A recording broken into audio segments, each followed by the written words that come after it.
Morning, morning. It is January 20th and we're packed up. Trail marker right there. Bridge right there. Trail right there, which is said bridge.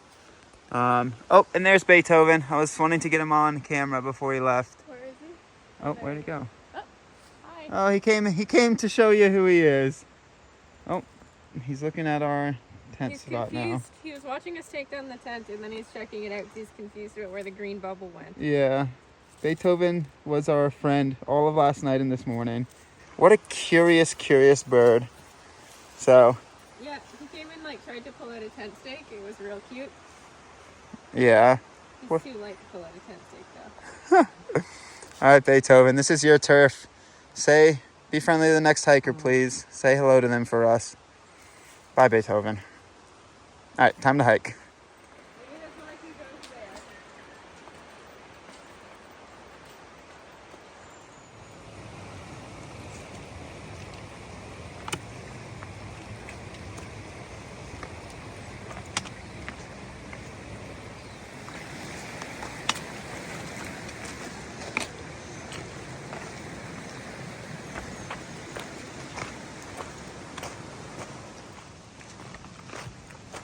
A little bit of riverbed morning miles.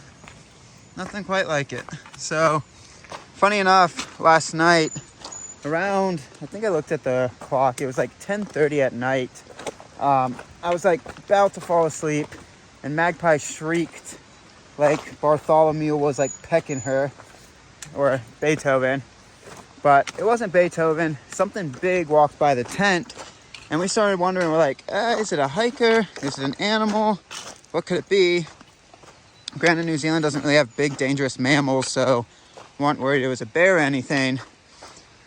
But there was no headlamp that I saw or anything around that way. But then this morning, when we crossed the bridge, about 50 yards farther down, those camp spots I was talking about last night that you could make them work, wouldn't be the best.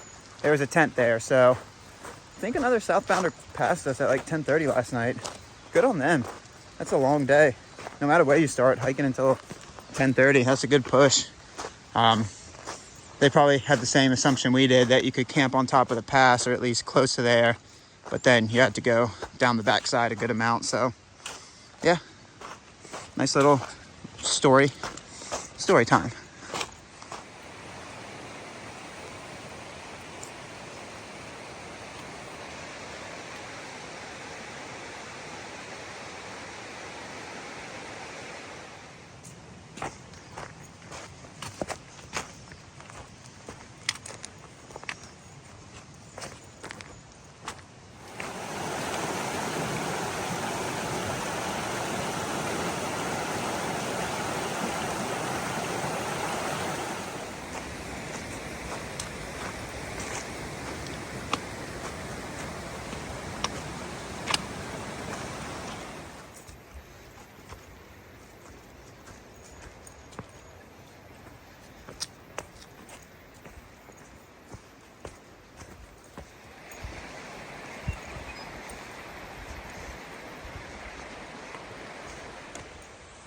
Really nice hut.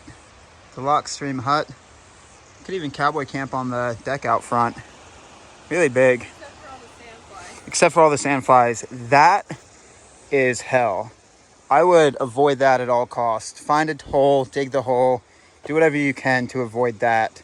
It is a hot box filled with sandflies. The toilet seat's broken. It's a special beast. So, hut. Nar. Beautiful hut though. Yes.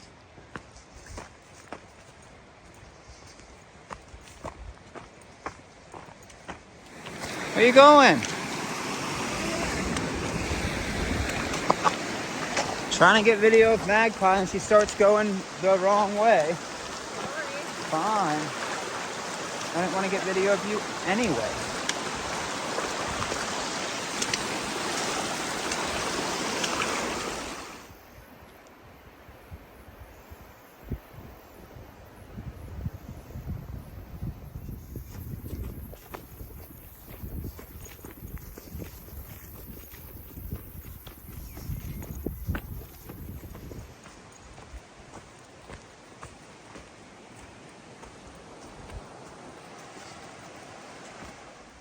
So this river that we're following, we follow it for like at least the next 12 miles.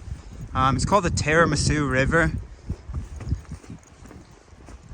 I had a long pause waiting for her to correct me. She did not. It's called the Tiramisu River. I don't know if I pronounced that correctly. I was waiting for her to correct me. She did not.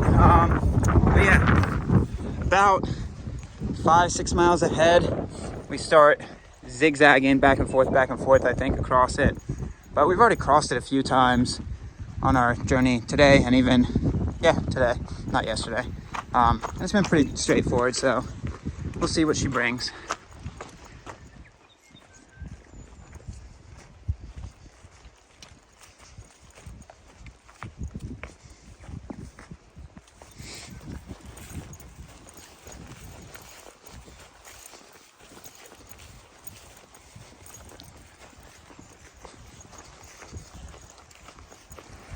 So, if you look at all these red rocks, they're all throughout this valley. Big patch here, over there. We've been passing a lot. So we've decided Beethoven's the apex predator of this forest. And all these red rocks are where he sacrifices his victims. I don't know if he considers it that. More consumes his prey. So we have agreed that Beethoven is the apex predator. He was kind to us, but don't get on Beethoven's bad side.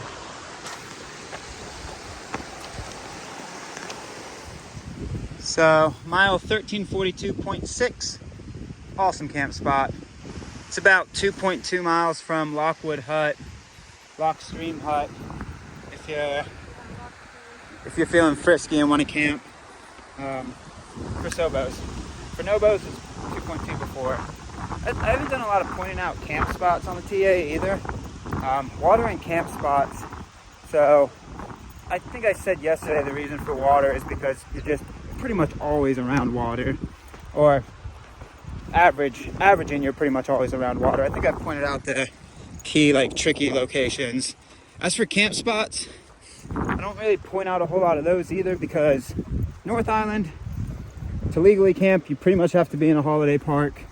That's a generalization, but it's a high percentage. As for South Island, if you find a camp spot, great. It's hard to usually find those, so I haven't really pointed out a whole lot. And there's also a lot of huts that most people stay at, so I don't know. Most people go hut to hut. You can camp around a hut too, so that one was just really nice. I thought that was a very pretty camp spot. Beethoven. We're gonna have to have a serious talk, buddy. We're gonna have to have a serious talk. You're such a cute, cuddly little bird, but these, I don't know what to call them. What would you call these? What? Beethoven's killing fields? It's just lichen. I think it's Beethoven. We're gonna have a talk, Beethoven. Because you're so cute and cuddly, but this is just too much. This.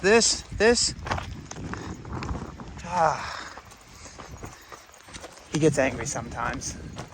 He does get angry. And he does like to eat all the critters of the forest. But just too much Beethoven.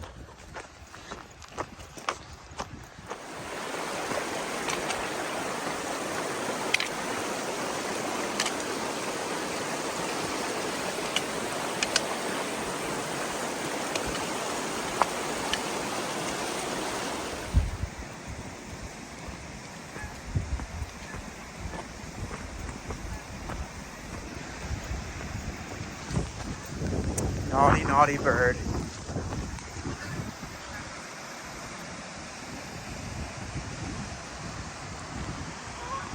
That's part of Beethoven's food supply.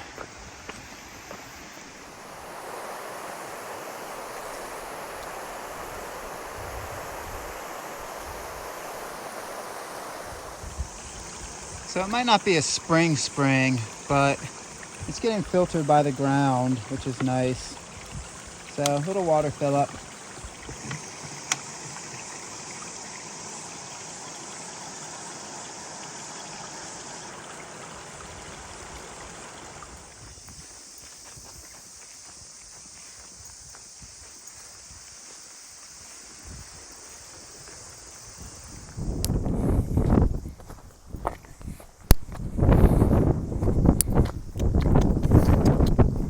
bad.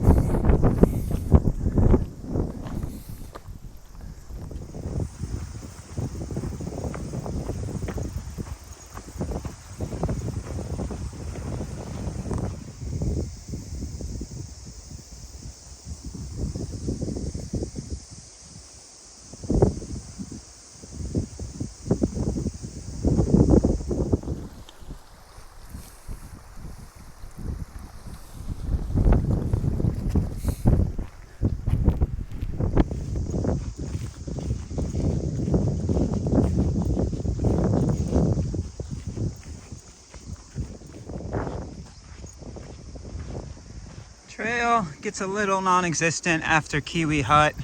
You follow some pseudo 2-track for a minute, but then you're not gonna be able to see them, but there's a few posts on the horizon where you just aim for and walk. So yeah, trail becomes more cross-country style after that Kiwi Hut.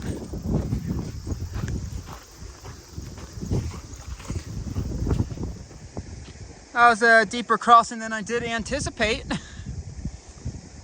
Nice little morning cup of coffee. Well, we're getting towards afternoon, so nice little afternoon cup of coffee. That was deeper than I did anticipate. Oh, it's so beautiful, but so sad to see. Beethoven, it's just a massacre. Oh.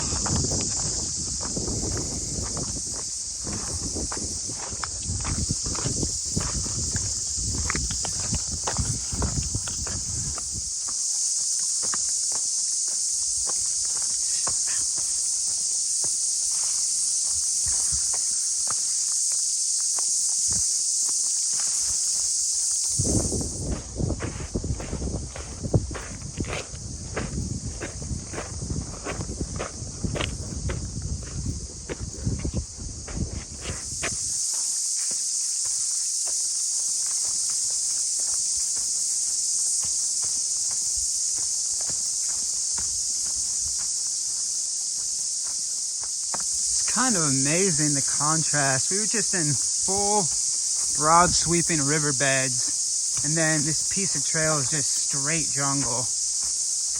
Quite amazing.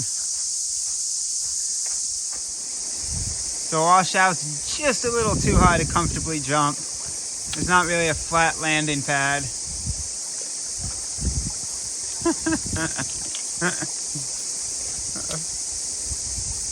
Yeah, you did. Proud of you. All right. Now we're just crossing the river over and over and over again.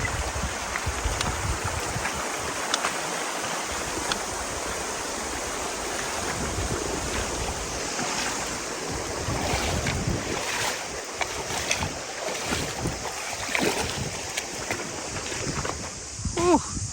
Shows you how gnarly this river can get. Just down tree after down tree. Wow.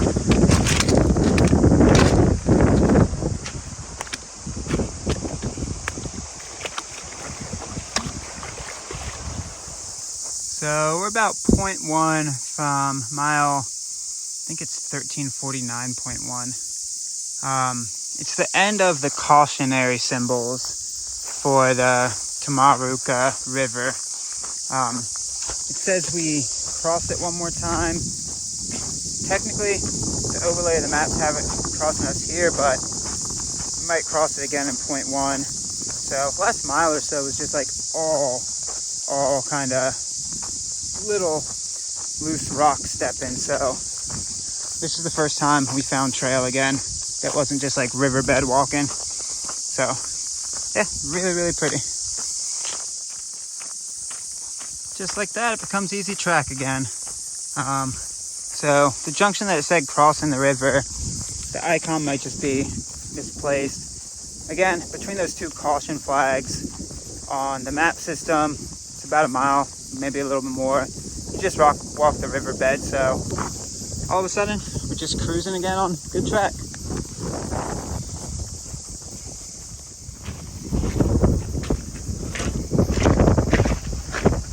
Baby, it's over there.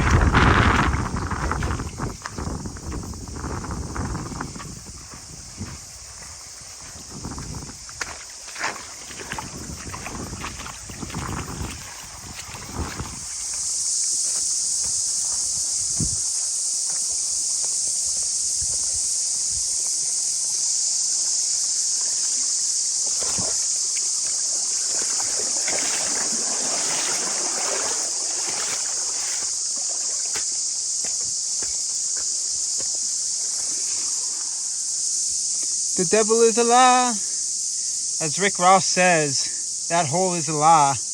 That looks like it may be only like shin high, but if you fell in that hole right there, you're actually swimming. That is bonkers. Whew, that was quite the step.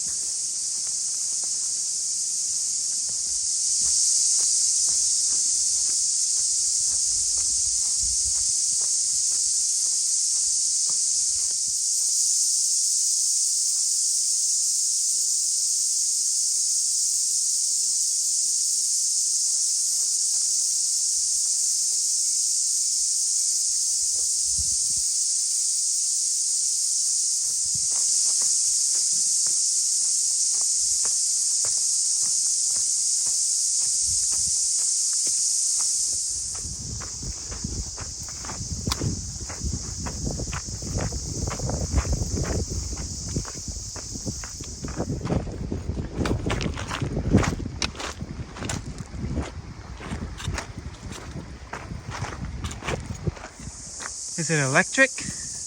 No, they're just dead cicada shells. Oh. All right, so you saw we took the low water alt. It puts you out to the road when the rivers. Oh, I gotta do this 1 sec. All right, what I was saying is that sign has 2 routes you can do. The one we're doing puts us out to this road for a second. I think we road walk it like 2 miles down yonder, and then cross a swinging bridge to rejoin with the TA. One's a low water alt, the other's a high water route.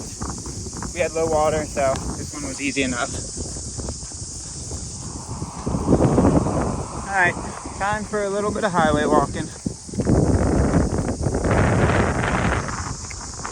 We want to walk on this side, don't we? Oh no, you're right. Really busy road walk. Stay on your R's and W's. Stay on those R's, W's, K's, and C's. KFC's.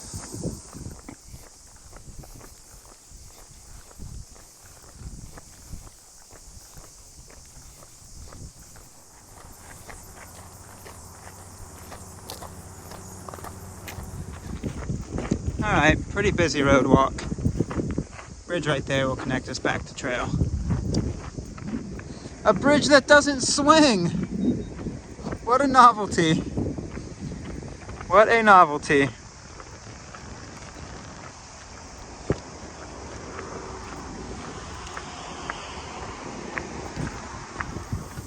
That's more of what we're used to. Nice see-through bridge.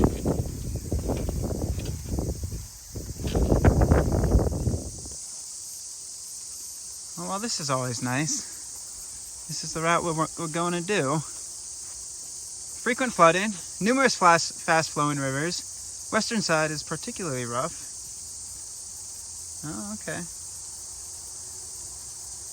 Nice. Hello. Okay. Okay. We go. We're gonna see if we can do it in 2 hours. No, not really. Baby, guess what? What? That was the name of my movie in high school. Blue Duck? Blue Duck Zone.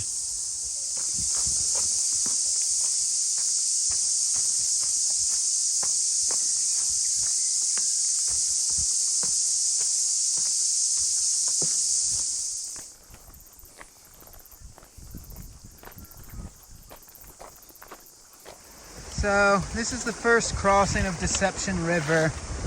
I don't know how many times we actually do cross it. I'm assuming quite a lot, just from the way the trail looks. And yeah, it's a river. It's moving. All right, I gotta put this away.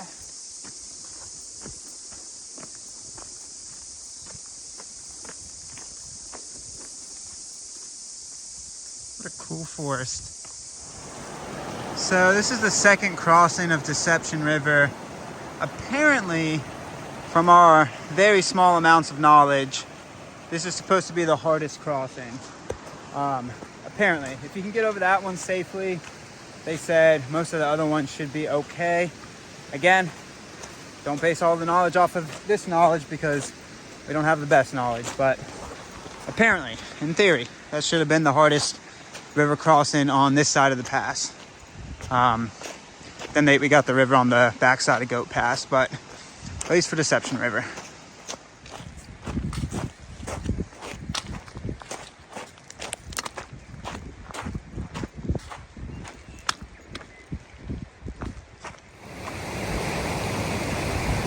See the little orange marker? Hello.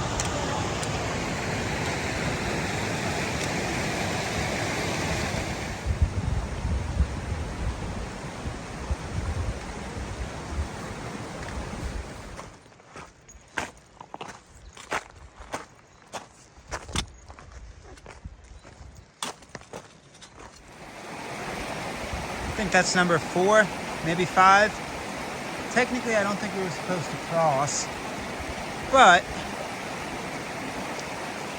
give me a second while I film Magpie making it across that hard part. But if you see, it's all washed out on that side. That's the side we're supposed to be on, so in a straight shot, cut back over. That was the hardest crossing so far.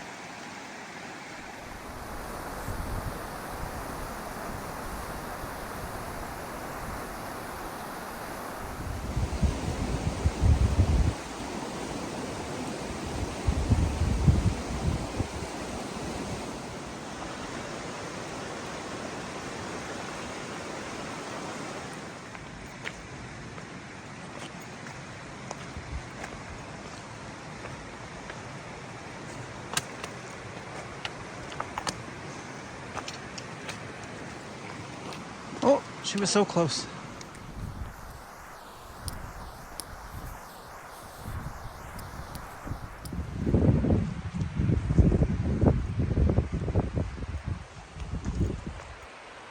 That's a cool waterfall. I think this might be our 6th or 7th time. We've definitely crossed a few more than advertised, or a few more than I think we were supposed to, but it's fine. It's a pretty cruisy crossing so far.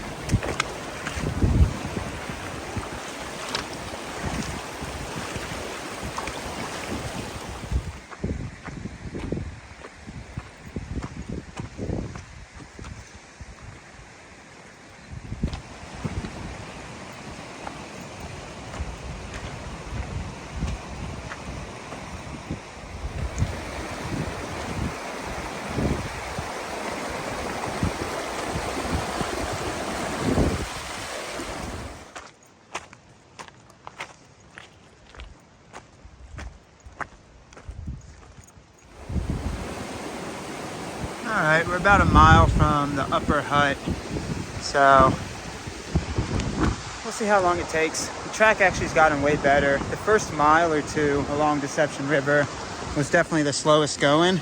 After that, it actually gives you some like pretty easy track.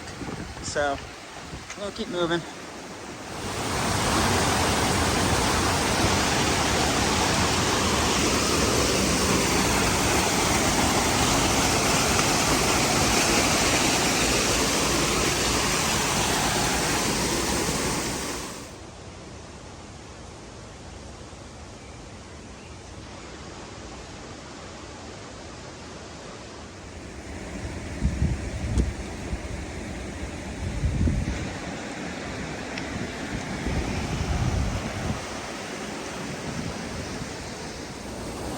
One more cross before the hut.